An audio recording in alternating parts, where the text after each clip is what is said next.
এবার মেট্রোপলিটনের যে তৃণমূল ভবন তাও হাতছাড়া হলো মমতা বন্দ্যোপাধ্যায়। থানায় অভিযোগ হয়েছিল এবং সেই অভিযোগ হতেই ভবন ফিরিয়ে দিতে বাধ্য হলো তৃণমূল। খালি করে দেওয়া হলো ঘর। কথা বলবো প্রদীপ্ত, আমাদের প্রতিনিধি সরাসরি রয়েছে। প্রদীপ্ত থেকে জানবো গোটা বিষয়টা ঠিক কি হয়েছিল। প্রদীপ্ত,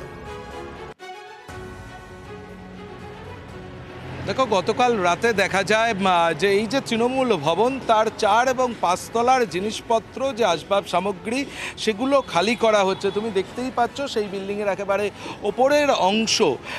যদিও তৃণমূলের এখানে যিনি অফিস সেক্রেটারি রয়েছেন তার দাবি, অফিস ইনচার্জ রয়েছেন, যে 4 এবং 5 তলা তারা কখনোই ব্যবহার করেননি, এটা সম্পূর্ণ মালিকের দখলে ছিল, ফলে তিনি কী কারণে কি জিনিস সরিয়েছেন তারা বলতে পারবেন না। এমনকি তারা এই দাবিও করছেন যে তারা একেবারে নিচের তলা থেকে 3 তলা পর্যন্ত ব্যবহার করতে, এবং এখনও এইটাই তৃণমূল ভবন, সেই দাবি তিনি করছেন।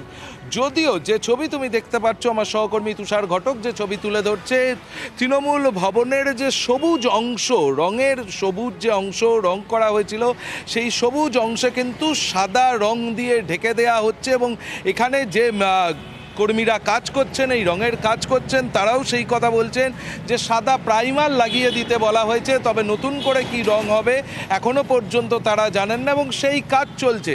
যদিও এই তৃণমূলের যিনি ইনচার্জ রয়েছেন এই অফিসের, তার বক্তব্য তাদের সঙ্গে চুক্তিপত্র রয়েছে 2027 সাল পর্যন্ত, 2025-এর বিষয়টি নাকি ভুল সেই দাবি তিনি করছেন। এখন দেখার বিষয় যে এই ক্ষেত্রে যিনি এই বাড়ির মালিক, যিনি মমতা বন্দ্যোপাধ্যায়ের অত্যন্ত আস্থাভাজন ছিলেন, এখন হয়তো তিনি আর সেই আস্থাভাজন নন। যে ডেকোরেটিং সংস্থাটি দক্ষিণ কলকাতার, যার মালিক মনোতোষ শাহ ওরফে মন্টু শাহ বলে পরিচিত, তিনি এক্ষেত্রে কোনো বক্তব্য সামনে রাখেন কিনা, নাকি সত্যি মমতা বন্দ্যোপাধ্যায়ের হাতছাড়া হয়ে গিয়েছে তৃণমূল কর্মী, তাই তাকে এভাবে এখন বলতে হচ্ছে যে এই ভবন তাদের দখলেই রয়েছে। তবে তন্নিষ্ঠা, ছবিতে অন্তত দেখা যাচ্ছে যে ভবনের বাইরে যে ভবন, তৃণমূল ভবন লেখা, মমতা বন্দ্যোপাধ্যায়ের ছবি সম্বলিত যে হোর্ডিংটি থাকে, সেইটা কিন্তু রয়েছে। একই সঙ্গে যে তৃণমূল কংগ্রেসের ভবনের নিচে যে 5টি পতাকা থাকে, সে পতাকাগুলোও এখন ইনট্যাক্ট রয়েছে। এখন দেখার বিষয় এ নিয়ে